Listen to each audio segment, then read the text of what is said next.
arrière-grand-père était maréchal, mon grand-père était maréchal, mon père était maréchal. Voilà, je pense que c'est peut-être un peu héréditaire. Hein. On avait 20 chevaux ou comme ça, des propriétaires qui avaient 20 ou 30 ou 50 chevaux, au moins 50 chevaux, il n'y avait pas forge même des fois avantage. Hein. On savait qu'obligatoirement, qu'ils travaillent et qu'ils ne travaillent pas, tous les 3 mois, il fallait les ferrer à peu près. Il y avait des chevaux qui avaient les cornes qui poussaient plus vite que d'autres, les autres un petit peu moins, mais en moyenne, tous les 3 mois. Donc, on savait qu'on avait cet apport d'argent tous les 3 mois. Voilà, on avait les chevaux qui arrivaient.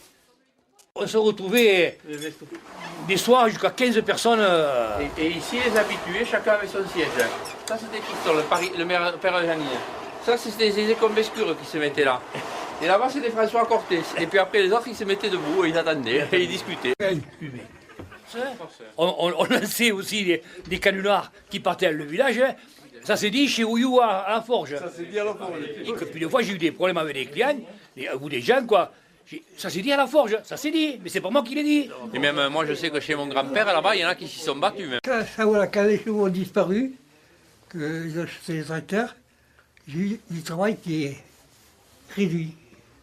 Et comme j'étais encore jeune, il fallait que je gagne ma vie. Je me suis branché dans la serrurerie, que je ne connaissais pas. Je me suis appris de moi-même, hein, parce que j'avais le goût. J'ai fait des portraits, des balcons, des grilles de fenêtres, des défenses, hein, tout ce que j'ai pu pour gagner ma vie.